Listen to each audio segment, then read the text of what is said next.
नमस्ते। Indian stock market, ये नाम सुनते ही दिमाग में क्या आता है? ऐसे तेजी से ऊपर नीचे जाते नंबर्स, वो कॉम्प्लिकेटेड से चार्ट्स, या फिर सीधा स्कैम 1992 की इमेज?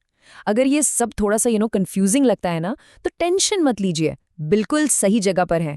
चलिए अगले कुछ मिनट्स में हम इस पूरी दुनिया को डिकोड करते हैं, एकदम आसान शब्दों में। तो चलिए एक बहुत ही इम्पोर्टेंट सवाल से शुरू करते हैं। देखिए, हम सब मेहनत करके पैसा बचाते हैं, है ना? और उसे सेफ समझकर बैंक में रख देते हैं। लेकिन क्या कभी सोचा है कि महंगाई यानी इन्फ्लेशन हर साल आपके उन्हीं पैसों की कीमत, उसकी बाइंग पावर कम कर रही है? सोच के देखिए। मान लीजिए महंगाई 6% है और आपके बैंक सेविंग्स अकाउंट पे इंटरेस्ट मिल रहा है, लेट्स से 3%। तो इसका सीधा सा मतलब क्या हुआ? आपके पैसे असल में बढ़ नहीं रहे, बल्कि हर साल 3% कम हो रहे हैं। तो फिर इसका सोल्यूशन क्या है? ऐसे तो काम नहीं चलेगा, राइट? सल्यूशन है अपने पैसों को काम पर लगाना। और इस काम के लिए सबसे बड़ी, सबसे हैपनिंग जगह है सिक्योरिटीज मार्केट। अब ये नाम सुन के घबराना नहीं है।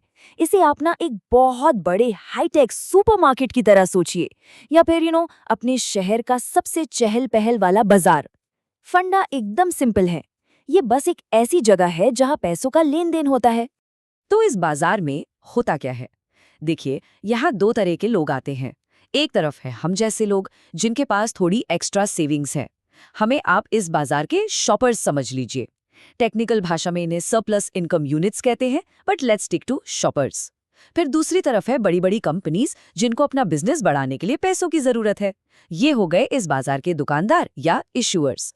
और ये जो सिक्योरिटीज मार्केट है ना, ये बस इन दोनों को मिलवाने का काम करता है। सिंपल। ओके, तो शॉपर्स भी हैं, दुकानदार भी हैं, पर इस बाजार में बिकता क्या है? यहाँ बिकती हैं सिक्योरिटीज। बस यही इस मार्केट के प्रोडक्ट्स हैं। सोचो जैसे आप मार्केट से सब्जी या कपड़े खरीदते हो, बिल्कुल वैसे ही यहाँ आप शेयर्स या बॉन्ड्स जैसे फाइनेंशियल प्रोडक्ट्स खरीदते हो। और इन्हें खरीद कर आप बेसिकली क्या कर रहे हो? आप अपनी सेविंग्स को एक ऐसे एसेट में बदल रहे हो जिसकी वैल्यू टाइम के साथ बढ़ सकती है।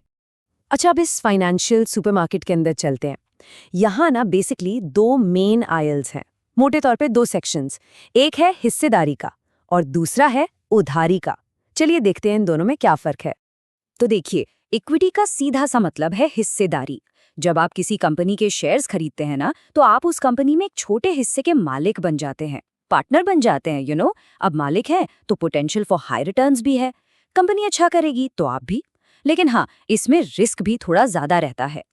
फिर दूसरी तरफ है डेट यानी उधारी।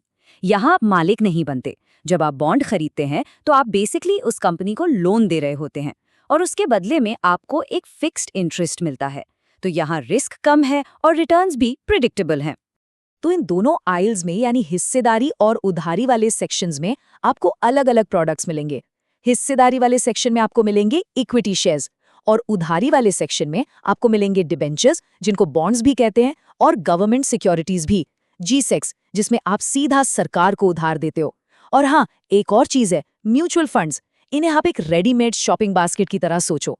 इसमें एक्सपर्ट्स आपके लिए अलग अलग शेयर्स और बॉन्ड्स का एक परफेक्ट मिक्सचर बना के रखते हैं। मतलब एक ही बार में ढेर सारी कंपनीज में इन्वेस्टमेंट। तो ऑप्शंस तो बहुत सारे हैं। ओके, तो अब तक हमने समझ लिया कि ये मार्केट क्या है और यहाँ क्या क्या मिलता है। पर सवाल ये उठता है कि ये सारे प्रोडक्ट्स, ये सिक्योरिटीज मार्केट में आती कैसे हैं? आखिर इनकी शुरुआत कैसे होती है? इसका भी एक पूरा प्रोसेस है, बिल्कुल किसी फिल्म के रिलीज की तरह।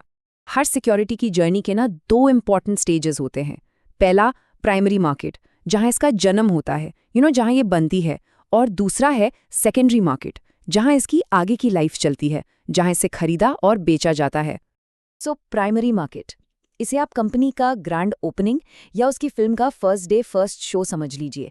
जब कोई भी कंपनी पहली बार, बिल्कुल फर्स्ट टाइम, अपने शेयर्स आम पब्लिक को बेचने के लिए लाती है ना, उसे कहते हैं इनिशियल पब्लिक ऑफर। हाँ, वही IPO जिसके बारे में हम इतना सुनते हैं।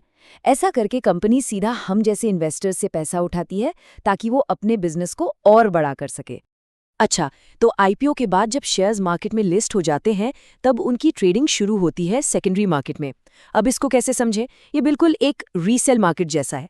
जैसे पुरानी गाड़ियों का मार्केट, जहां लोग आपस में गाड़ियां खरीदते बेचते हैं, कार कंपनी का कोई डायरेक्ट रोल नहीं होता। बिल्कुल वैसे ही यहाँ इन्वेस्टर्स आपस में ही शेयर्स की ट्रेडिंग करते हैं। हम और आप जो रोज स्टॉक मार्केट के बारे में सुनते हैं, आज मार्केट ऊपर गया, आज नीचे गया, वो सब इसी सेकेंडरी मार्केट का खेल है। अब इतना बड़ा बाजार है, इतना लेन देन हो रहा है, तो इसको चलाने वाले और उस पर नजर रखने वाले भी तो होंगे ना? कोई सिस्टम तो होगा? ऑफ कोर्स है।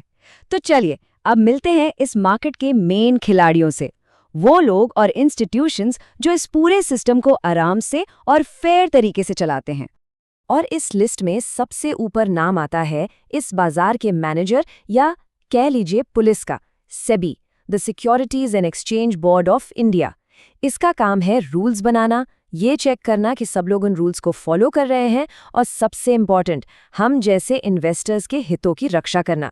सेबी ही वो रेफरी है जो इंश्योर करता है कि गेम फेयर हो और सबको बराबर का मौका मिले। ओके, तो सेबी हो गया रूल मेकर, पर असली खरीद फरोख्त, असली दुकान कहाँ है?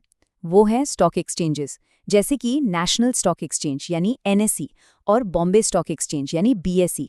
ये वो एक्चुअल प्लेटफॉर्म्स हैं, वो ऑर्गेनाइज्ड सुपर स्टोर्स हैं जहां सारी बाइंग और सेलिंग सारा एक्शन होता है। पर इनके अलावा भी और भी बहुत ज़रूरी हेल्पर्स हैं इस सिस्टम में, जैसे कि स्टॉक ब्रोकर्स। ये आपके पर्सनल शॉपर्स हैं जिनके थ्रू ही आप ऑर्डर प्लेस कर सकते हैं।